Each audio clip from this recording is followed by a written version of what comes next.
Hey, terrific, Annette. Thank you so much for that kind introduction, and good morning, good afternoon, team. My name is Brett Lenmark, and I'm a product marketing manager with Silence. And before we get into the meat of the presentation, well, why you are all here to better understand what happened recently at the Office of Personnel Management and key lessons learned, let me just briefly introduce myself and Tom. My primary role at Silence is positioning, messaging, and enablement. And the favorite part of my job, I guess, is engaging with customers and resellers, people who are in the trenches that can really take a shine to the message that we are bringing about at Silence. Fortunately, I've got a gentleman with me, Tom Pace, who's forgotten more about what's happened at the OPM breach than I'll ever know. So I'm going to bookend with some brief comments, and then he's going to go into some details. We're going to open it up for Q&A at the end, and what we don't get to in the presentation, if there's other questions that either you're either too sheepish to answer, maybe can't use the console, or just maybe occurred to you a couple days later, I'm at your service, and I would like to hear from you. As such, our nomenclature here email-wise is first initial, last name at silence.com. Silence is C-Y-L-A-N-C-E. My last name is Lenmark, like Denmark with an L, so my email address is blenmark@silence.com. Should you have questions, should you think of something in a couple of days where you'd like to re-engage, I'm at your service. What I don't know, I've got an army of folk behind me who are happy to speak to, and I don't profess to know everything, but I've got an army of folk behind me who make me smart, so let's put it that way. Also, please, as I mentioned, please use the Q&A box as questions come up. I'll do my best here to manage through that, and we'll also open it up at the end to go through Q&A through the console. I would also encourage you to take a look. I included a URL, and I believe iSECURE will be sending out a copy of not only this presentation, but perhaps even a recording. But I won't expect you to scratch this down, but our website does have the briefing on what happened at the OPM and some key lessons learned, should you want to take that and share it with your friends and colleagues. And with that, I guess I'll jump right in. So today we're going to talk about the Office of Personnel breach, what happened, who was affected, kind of the nature, the scope of what happened. And then we'll get into some of the technical pieces, and Tom will speak to that about how the breach was discovered and what we can learn, what lessons were learned, and what we can glean from the breach at the OPM. So some of you may have heard about the OPM. Basically, the Office of Personnel Management is the federal government's human resources department.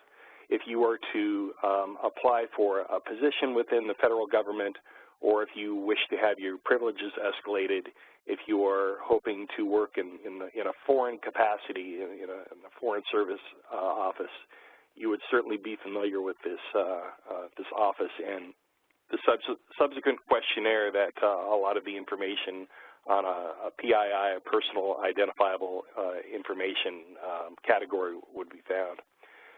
There are over 20 million records that are stored within the OPM's coffers. And as such, that was kind of the nature of the compromise, but we'll get into that a little bit deeper here momentarily. So I mentioned before what the primary function of the OPM is, but if any of you have either applied for a government position or maybe had a friend or family who has, you'll note that there is a form called an SF-86. I think SF stands for single form, but I could be mistaken there.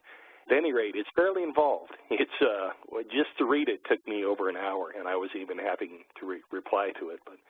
And not only is it fairly involved, but it gets into some very personal and what could be damaging information should it be outside of the framework and the security of the OPM. Let me give you some examples here.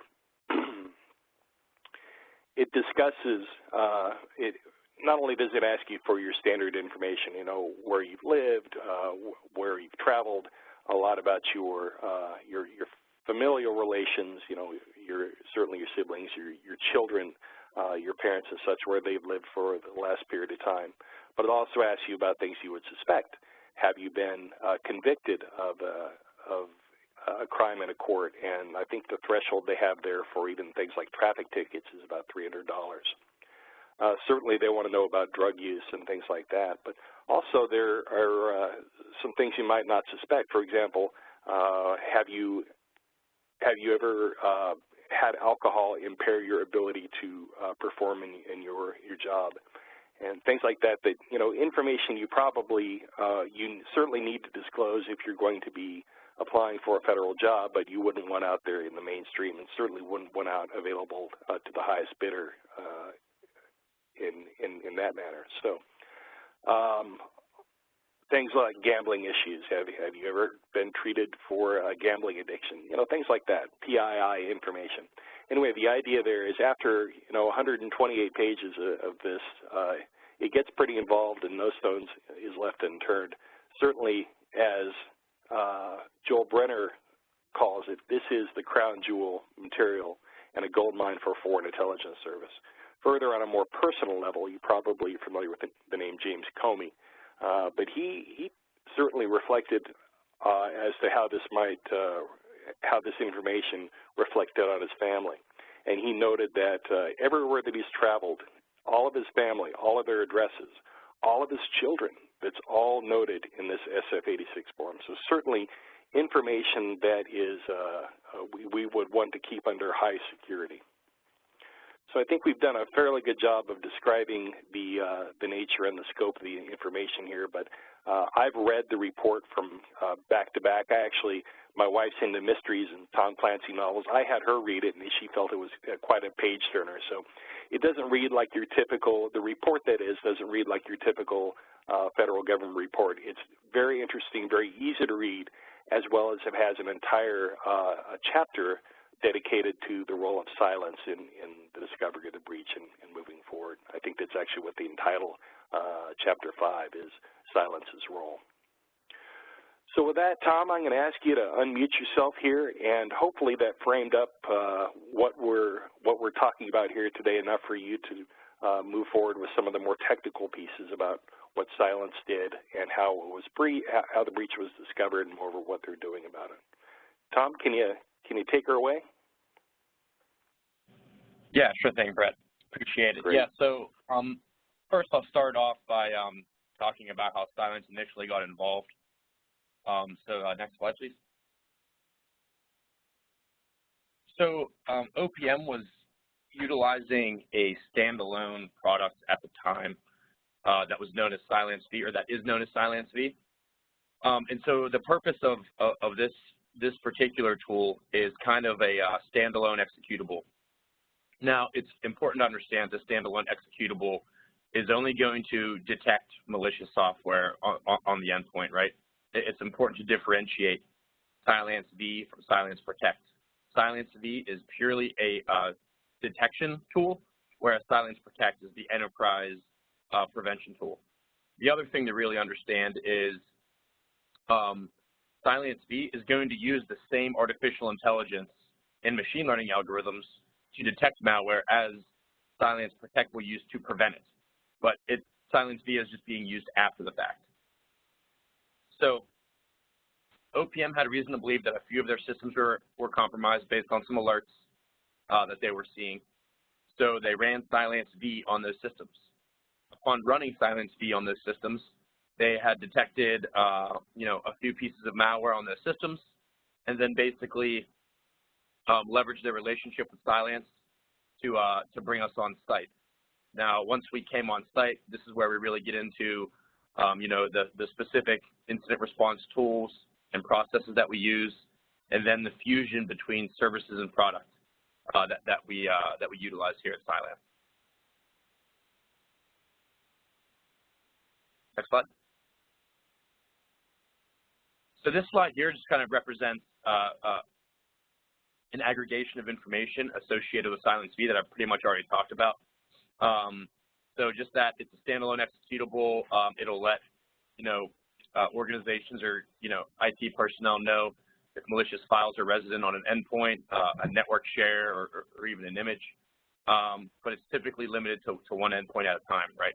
So it's significantly different than what we're talking about from a Silence Protect standpoint. And then, as I mentioned previously, it is going to use the same machine learning and artificial intelligence as the enterprise tool Silence Protect.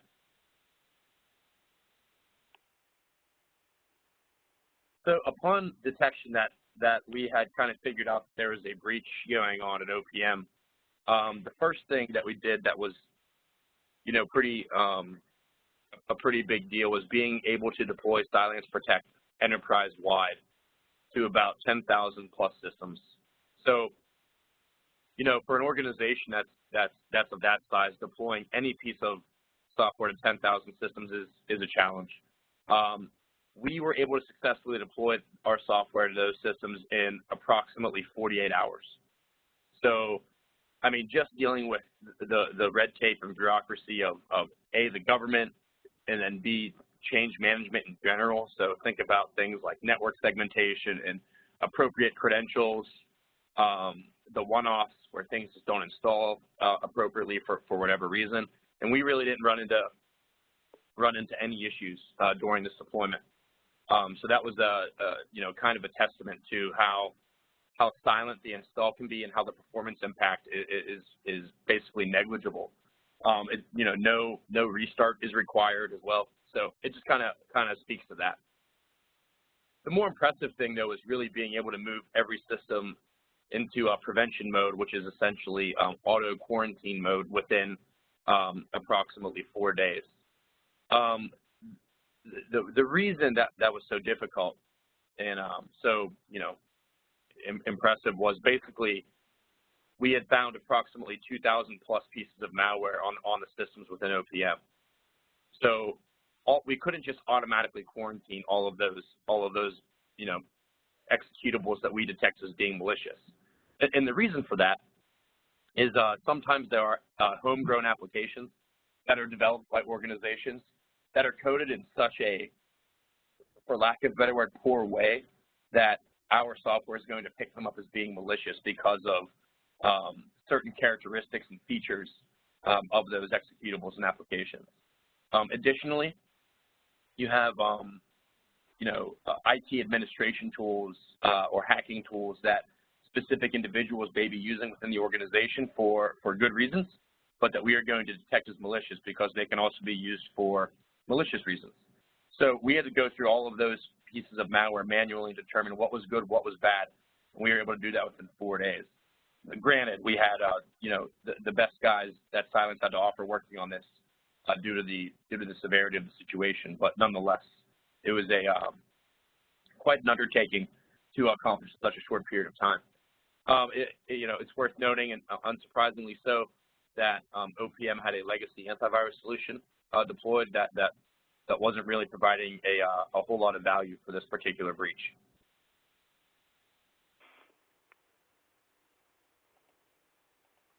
Next slide, Brett. Thank you. So this is just kind of like a consolidated slide I have in here that kind of has all the numbers in one place. So as I mentioned, you know, 2,000 plus pieces of malware detected and neutralized. A total containment time of approximately 10 days.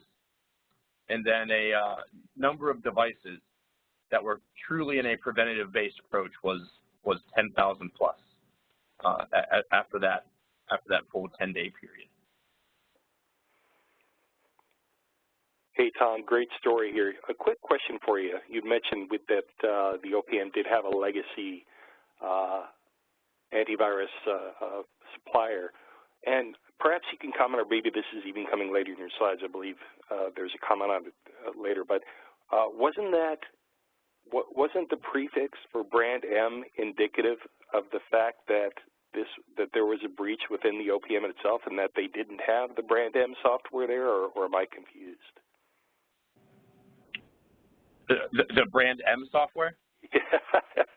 Yeah, trying not to denigrate my fellow colleagues over at Intel Security, but yeah. So they the McAfee thing was really they were using a malicious DLL that they were using as part of the attack, but in reality, these guys weren't even using McAfee. They were using a different, much larger antivirus solution. Gotcha. Or similar size, I should say. But the reason McAfee kind of found their way into this report was the attackers were using a malicious DLL that was associated with McAfee antivirus. So basically, the bad guys basically kind of guessed wrong. But whenever I'll talk about that McAfee DLL file here on one of the timeline slides. But yeah, they were using the actual antivirus solution they were using was different than McAfee. Sure. So that would be a red flag right there if you're not using McAfee and McAfee comes up as a DLL prefix. Certainly that'd be a red flag. Let's move into the timeline as you mentioned. Yeah. Yep. Yeah, so this first timeline just kind of highlights the first 24 hours. If you look on the bottom, April 16th at 7 p.m. Eastern Standard Time, you can see that OPM discovers a McAfee DLL file. So, as is noted below, this was interesting to the OPM folks because they did not use McAfee within OPM. So that was obviously something that caused a good deal of concern. It also caused a good deal of concern with Silence because we had ran into that indicator in previous incident response engagements.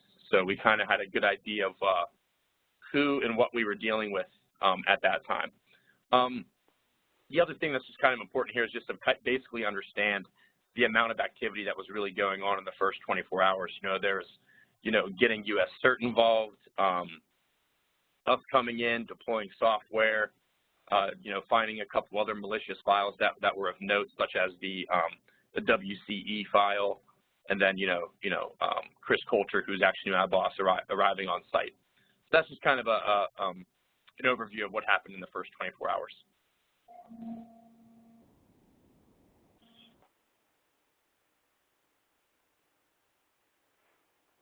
So what I'd really like to focus on here is the first 2014 date is April of 2014, and that's going to be important whenever we kind of move forward and talk about lessons learned and things like that. So the director of IT security operations is a gentleman by the name of Jeff Wagner, basically recommends deploying Silence Protect. That doesn't happen for a myriad of reasons, to include but not limited to internal politics and bureaucracy, right? So red tape, every organization's had to deal with that in some form or fashion.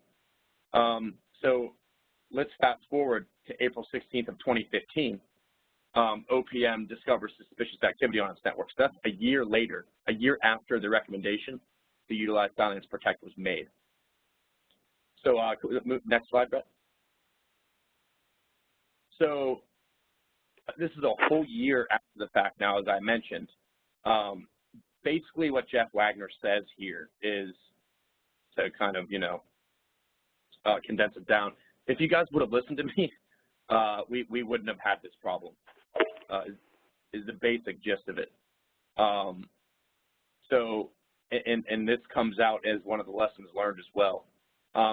So at this point, we're involved. We now have deployed Protect throughout the entire organization, and with our fusion of consulting services and Silence Protect, we were able to contain the entire incident and allow OPM to reside in a prevention-based security posture moving forward, which is one of the really big differentiators from our incident response services perspective.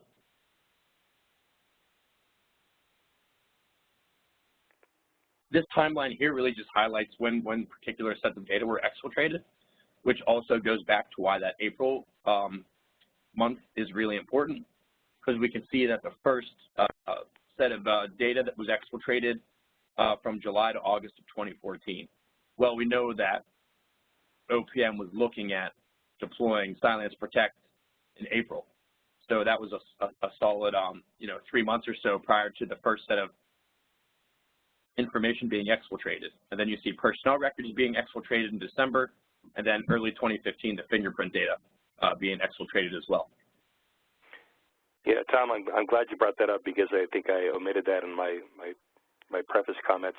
Not only was all this PII information now available to the highest bidder worldwide, but there's also fingerprint data that is now available. So you can imagine if you're working in a foreign capacity, you might feel a little less easy in doing so, knowing that your information and possible leverage points on you are now available. So thanks for bringing that up, Tom. I appreciate it. Let's move now into some of the key lessons we learned, Tom. I'm sure there's a whole lot of them, but we're going to focus on the ones I think here that are most relevant to this audience. Sure. So this first one really goes back to what I kind of just mentioned about on the timeline, and this is from the House Oversight Committee report directly, and their determination was basically if we would have been able to implement Silence Protect when Jeff Wagner had recommended we implement Silence Protect, at worst, this incident would have been incredibly significantly mitigated, right? But and hopefully just have prevented the incident from happening altogether. So basically, OPM, or I'm sorry, the House Oversight Committee here is basically saying, listen to the people you put in charge. Take the recommendations. There's other obstacles to navigate, such as cost and refresh timeframes and things like that, of course. But basically, what they're saying is here that the bureaucracy was so excessive that it was a detriment to the security at OPM. So what other issues existed? So we had a lack of adherence to standards at a basic level. OPM did not have an authority to operate. For those of you not in the federal space, an authority to operate is basically the sign-off from the federal side of the organization saying we're good to go to operate this information technology environment, right? And to not have one of those in place is a huge red flag, and it's essentially like failing an audit at a private organization very badly, and then basically not doing anything about it to remediate it. The other thing that's really big in the federal space, and should be big everywhere for that matter, but is especially focused upon in the federal space, is the lack of multi-factor authentication. So one of the attackers was able to just kind of exfiltrate data using a stolen password. If there was, at least maybe multi-factor authentication involved, they would have had to not only steal the password, but also somehow compromise the multi-factor authentication system. This third bullet point is really the most obvious bullet point in this entire slide deck. Cybersecurity was not made a priority. That kind of speaks for itself. But yeah, multiple attackers were able to maintain persistence. Basic required security controls were not in place, and that ties back up to the lack of adherence to standards. And then there's just a fundamental, set of leadership failures, which is always going to cause organizations to fail. So, number one, I really like this book a lot, called The Structure of Scientific Revolutions. It's by this guy named Thomas Kuhn. And the basic gist of part of the book is that every once in a while we need this, we need to reevaluate the way we look at certain problems. We need to think about the way we solve different issues in a different way. Now, I'm not necessarily lumping solving malware infections utilizing artificial intelligence and machine learning in the same category as Copernicus disproving that the Earth was the center of the universe, or Galileo proved that the Earth was flat, or Earth was not flat, rather. But what I am saying is we are approaching this problem from a significantly different perspective than pretty much anybody else in the industry has, and that comes with certain challenges. That comes with some significant challenges associated with that. We're dealing with heavily entrenched competitors that are doing their best to kind of discredit what we're trying to do. So that's really the point of the correlation and comparison here that I think Thomas Kuhn really does a good job of explaining and introducing for us. Yeah, Tom, if I may, let me build on that just slightly, because not only do we have the brand X's of the world that are a huge advocate and proponent of signature-based approach for AV, but when you think about it from our customer point of view, up until a few years ago, they really didn't have an option. The only way to protect their clients, their endpoints, was via downloading of DAT files or virus definition files, distributing them, testing them, and doing it all again every day or every week, depending on your internal requirements. So when you do that over many cycles, you build up not only infrastructure but careers and oftentimes physical enclosures and physical environments in which to manage, to proceed in a secure manner. And so it's not surprising that folks are one, looking for a better way, but two, wanting to hear the word.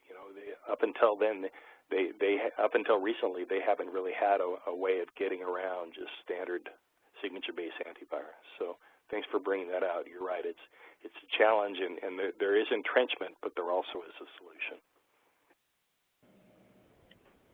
For sure. Yeah. That was a great point. So in conclusion, the things I kind of like to highlight here are, the threat landscape has made a significant turn for the worse in terms of the way attackers are coming after organizations. They're very focused. They're very persistent. They're looking for very particular sets of data that they're after, and so it's important to stay ahead of the attackers. So how do we do that? Some of the ways would be, if you have a decision and you have the option, implement tools and services that are going to enhance your preventative posture, right? Not necessarily your detection posture. Detection is super important, but especially when you're talking about technologies on the endpoint, which is kind of like the last bastion, right? The last place you can stop something from happening. You really want to focus on using a preventative technology and not something that's purely going to do detection or even mostly detection. Take a proactive approach to securing your environment, because the attackers certainly are taking a proactive approach at compromising your environment. So do things like compromise assessments and penetration tests and vulnerability assessments, et cetera. And then the last point here is that incident response needs to be fast, but you still need to have access to all of the relevant data to respond to those incidents appropriately. Hey, thanks, Tom. Marvelous job there. I really appreciate your expertise in helping the audience understand what happened and how the breach was detected, the nature of the breach, and some of the key lessons learned. If I can impose upon you for a few more minutes, perhaps you can help me with some of the Q&A, and we'll get to that here in a moment. But before we get there, some of you may be asking, wow, I wonder what is in the back end of this technology that may have provided that insight that no one else could find. So I'd be remiss without answering that question just briefly. This is a thought leadership discussion, but I wanted to give some insight into how that Silencebe actually did the detection and how Silence Protect actually did the protection. I'll be brief here because I recognize this is not a product pitch, so bear with me a moment here, and I'll give you some of the insights. Fundamentally, as Tom pointed out, what Silence offers is a way of detecting and determining the rightness of a file, the safety of a file, in a manner that is outside of the traditional mechanism of signature-based antivirus. It does it in a very elegant and intelligent manner using mathematics and in a pre-execution manner, meaning we don't compromise the endpoint. We don't make a sacrificial lamb of one or hundreds of an endpoint in order to make that determination like a sandboxing solution would. But it uses that artificial intelligence and machine learning to make that judgment. Oftentimes the best way to describe what we do is saying what we do versus what we don't. We touched on a lot of this, so I won't dwell on it. But really, the way fundamentally what we do is we break down malware to its DNA level. And this is as technical as I'll get. So Tom, steer me back on the road if I get off the road here. But when you look at a portable executable file, which is how much malware enters the system, there's about 7.5 million attributes, of which somewhere around 2.5 million can be indicative of malware. We break that down and we score it, and then before you execute the file, we're able to judge based on that artificial intelligence and that machine learning. Is this the right file to run, or is this in a gray area, or is this definitely malware? So at the end of the day, it really gives you that advanced threat protection. For those of you folk who may be in the trenches who are currently doing daily updates or deep scans or handling the calls of people who are subject to that, this is done, I think we update about twice a year. So if you're tired of that continual updates or the deep scan calls or, hey, my PC's bogged down because this won't work, this might be a solution to consider. Also, it works air-gapped. When I say that, you can take it offline. It'll work just as effectively as it would when it's online. It's the math model. There's a small version that actually resides on the computer and works well offline as well as online, giving that prevention. Moreover, if you're tired of some of these, this may be a solution for you to either consider or talk to your customers about if you're in a sales capacity. We don't rely on human classifications. We don't rely on a human team to take a piece of malware and classify it as such, then distribute it to customers who subscribe. It's all done with a math model using artificial intelligence and machine learning. There's no on-premise infrastructure, so you're not stuck with a server that you need to update, and servers, as you know, like to be kept behind lock and key and in very chilled environments, and the square footage is parceled out very expensively. I mentioned before about pre-execution, so I won't dwell on that, but hopefully some of these are resonating with you. The updates are very minimal in that we launch a new model twice a year. There's no signatures, no behavioral, no heuristics, no sandboxing. So that's enough of the product pitch, I think. With that, I'm going to do my best to manage through the Q&A console here, and I will open it up for questions. And bear with me as Brett. You bet. Thanks for your hosting. So Brett and Tom, thank you. I just have a couple of housekeeping items while we wait for some questions or that anyone might have, because we don't have any at this point. But everyone, please feel free to type in any questions you might have in the chat box. But in the meantime, I'll just go over a couple of items. Tomorrow morning's webinar at 11 a.m. Eastern Standard Time, titled Bears Everywhere, has unfortunately been canceled, just to let you all know. The presenter is sick. However, we will be recording the presentation, and it will be available with all the other presentations next week. My apologies for that inconvenience. Also, iSECURE, from the iSECURE event pitch, we're hosting cybersecurity brewery events next month. Please check out our website for more information on speakers, schedules. Registration is also forthcoming. I believe Donna is in the process of sending out some emails as we speak. For those of you who need proof of attendance for CPE credits, please email events at isecurenet.net. And at the end of the week, we will send out, we'll gather the information for all the webinars that you attended and send you a certificate. Also, we are sending out at the end of this week a survey for the webinar series, and we'd love to get your feedback. Please send, or at least fill it out and send it back to us, because we'd love to hear what your thoughts are with the presentations, and if there's some content that you're looking for that you haven't heard us do, please let us know.